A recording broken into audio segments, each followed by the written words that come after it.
kunut subuh itu ada dalilnya. Kunut subuh itu ada dalilnya. Kunut subuh terus menerus ada dalilnya. Hadisnya dhaif. Dhaif itu artinya apa? Lemah. Lemah itu boleh dipakai atau tidak? Nggak boleh dipakai. Ingat tuh, hadisnya ada dhaif. Kalau dhaif nggak boleh dipakai. Bahkan ada sahabat bertanya, seorang anaknya dari sahabat bertanya, wahai ayahku, engkau pernah sholat di belakang di belakang Rasulullah SAW, Abu Bakar, Umar, Uthman, Ali, radhiyallahu ajma'in. Apakah mereka kunut subuh? Dijawab oleh bapaknya, ai bunayya muhdatsun, wahai anakku, kunut subuh itu muhdats. Apa makna muhdats? Bid'ah. Bahkan lebih tegas lagi di Sunan Nasa'i dijelaskan, ai bunayya bid'atun, wahai anakku, kunut subuh itu bid'ah. Kalau bid'ah nggak boleh kita ikut. Ada dai viral, Ustadz Abdul Hakim, apa bahasa tren sukses sama yang mengatakan kunut subuh tidak bid'ah. Yang mengatakan kunut subuh kunut itu bid'ah dolalah. Bukan ulama. Hendaklah dia berhadapan dengan sahabat. Dia mengatakan bid'ah sahabat. Bid'ah ya bunayya muhdats. Titik. Kita biarkan dia berhadapan dengan sahabat. Kunut misalnya. Ustadz Di Muhammadiyah itu nggak mempersoalkan kunut. Saya belum pernah temukan ada orang Muhammadiyah di Majelis Tarji menfatwakan kunut bid'ah, tak ada. Kecuali Wahabi. Ya, kecuali Wahabi. Tak pernah saya temukan. Bahkan fatwanya yang terjadi ketika ada imamnya kunut yang di belakang mengaminkan, ketika imam di depan pun tak kunut, yang di belakang tak usah sujud sahwi. Jadi tataran konsep di atas itu sudah selesai. Nah, apa yang menyebabkan ke bawah itu tidak tuntas kemudian? Ya, informasi-informasi ini saya kira belum tampilnya dan disemarakkannya dakwah-dakwah seperti Gus Bah, Gus Koyum. Di Muhammadiyah ada kami, ada teman-teman yang lain. Nah, saya mungkin sarankan di semua turunan ke PWM, PWNU sampai yang ke bawah itu yang difasilitasi untuk muncul. Mazhab Imam Syafi'i, ya, kunut adalah sunnah abad, sangat dikukuhkan kita baca doa kunut. Sama yang mengingkari kunut pakai yang paling benar tidak pakai kunut karena dalilnya begini. Ente siapa pakai dalil-dalil? Ente berani duduk sama Imam Syafi'i? Tapi kalau ada orang datang ke Indonesia mengatakan saya tidak kunut karena saya mazhab Hanafi, hebat, sudah ngomong begitu saja, tidak usah nyalain. Anda Hanafi, oke, berarti Anda ikut. Sama. Kalau seandainya saya pergi ke India, kemudian kami disuruh jadi imam sholat subuh, maka saya lebih baik mundurkan diri. Kalau saya jadi imam, saya pakai kunut loh Pak. Ya. Kalau mereka mengatakan nggak apa-apa, ya saya pakai kunut. Atau ya saya tidak usah jadi imam, karena menghargai itu penting. Imamnya mazhab Syafi'i, ya, pakai kunut. Penelitian Syekh Albani baru nih, ya, Imam Salafi, bahwa kunut itu hadisnya dhaif. Syekh Albani. Syekh Albani meninggal 1999, jadi sebelum tahun 2000, ya hitung aja Pak ininya hijriahnya. Imam Syafi'i Muhammad bin Idris lahir tahun 150 Hijriah, wafat tahun 204. Beliau meneliti hadis kunut, versi beliau ini sahih. Imam Salaf bilang sahih, tapi imam sekarang bilang tidak sahih. Bapak ikut yang hukumnya tidak bermazhab. Kita tanya dulu, apa arti mazhab? Mazhab artinya ajaran Nabi yang disederhanakan dan dirapikan, disistematiskan oleh para imam.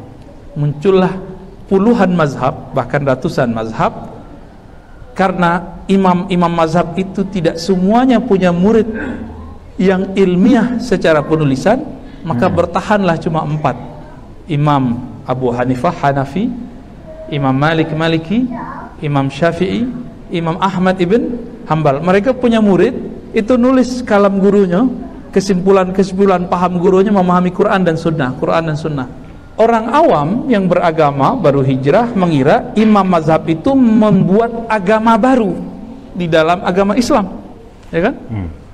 Padahal mazhab itu bukan. Tapi kesimpulan imam atau imam merapikan hadis-hadis yang berserakan. Dulu hadis-hadis kan belum dibukukan di masa imam-imam itu, kecuali cuma beberapa.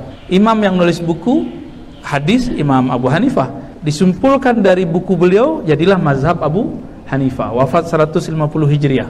Kini sampai balik 42.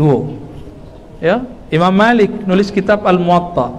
Imam Syafi'i kitab disimpulkan oleh beliau jadilah mazhab. Imam kita tadi baca apa? Kunut. Itu mazhabnya apa? Syafi'i. Orang awam berpikir yang baru belajar agama besoknya akan adu-adu. Gak boleh ikut imam mazhab, ikut langsung Rasulullah. Gitu. Kini itu cara orang membrainwash kawan-kawan yang baru belajar keagamaan. Hasilnya kawan-kawan yang sedang jos, sedang semangat ngaji menentang imam mazhab atau bermazhab. Akhirnya muncullah kini gesekan. Mungkin di Tanah Datar belum kelihatan, Pak. Kalau di Kabupaten 50 Kota, di Payakumbuh, itu gesekannya dahsyat. Itu dari zaman udah mulai. Wah, antum buka rahasia nih, Ustaz. Kalau sudah mulai, harap para umara kita, para ulama kita mulai bekerja sama. Jangan sampai kita kecolongan. Ya. Sejarah Padri itu kan Tanah Datar, Agam, 50 Kota. Tapi Padri itu ada macam-macam. Ada Padri yang moderat, ada Padri yang ekstrim. Hati-hati, Pak. Padri yang ekstrim, orang adu ayam, itu sampai adu ayam itu dibakar. Itu dakwahnya ekstrim. Kalau Padri awal yang ada di Cangkien dulu, Syekh Jalaluddin, itu beliau pelan-pelan. Muridnya pulang, Tigo Haji pulang dari Mekah, melihat pergerakan Wahabi, terinspirasi. Guru kita tuang kunan tuo kok lambi apa istilah? Lelet. Lapayah dakwah begitu. Enggak, kapan umat berubah? Akhirnya mereka nggak sabar, main bakar-bakar, dan itu tertulis dalam sejarah. Jadi jangan dikira sejarah Padri itu aman. Sejarah Padri itu dua jenis, Pak. Kita bisa buktikan di manuskripnya, di sejarah-sejarah lainnya. Ada yang nggak berkaitan dengan bakar-membakar itu, justru dibakar. Imam Banjol, tuanku Imam Banjol Pasaman, di Pasaman, beliau Syekh Mudun.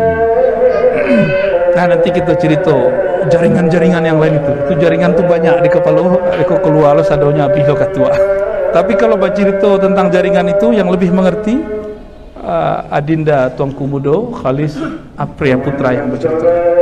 Silakan undang beliau ya. Cerita tentang Syekh Abdurrahman Kumangun, Syekh Ismail. Nanti dia datangkan Pak manuskrip karya ulama itu. Jadi tokoh-tokoh Bapak Ibu itu dulu, dua imam tadi, itu punya karya. Le sampai ke orang Semabua, le sampai ke orang Kumangun, le sampai ke wilayah kita sih kok. Apa nama sampai gitu Pak Wakil? Banyak yang menanyakan apakah kunut subuh itu termasuk amalan bid'ah atau tidak.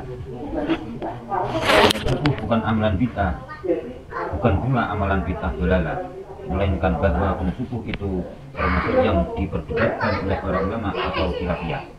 Artinya, para ulama, para ahli fikih, khususnya ulama dari 4 mazhab, berbeda pendapat dalam kunut subuh.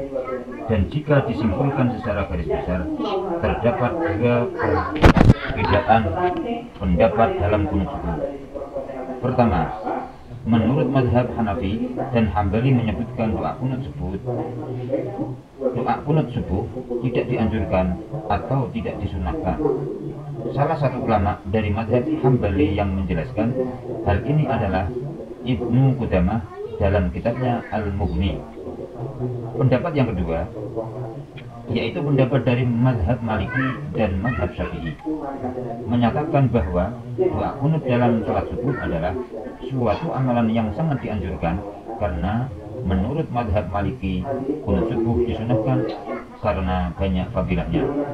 Sedangkan menurut mazhab Syafi'i kunut subuh disunahkan karena Rasulullah Shallallahu Alaihi Wasallam pernah melakukan walaupun hanya 1 bulan. Maka sunnahnya itu adalah ila yaumil qiyamah. Bahkan Imam Syafi'i kunut subuh itu termasuk sunnah abad Kalau seseorang lupa melakukan kunut subuh, maka dianjurkan sujud sahwi. Oleh karena itu, doa kunut bukan bid'ah atau bid'ah dolalah. Kunut subuh adalah melainkan sunnah abad.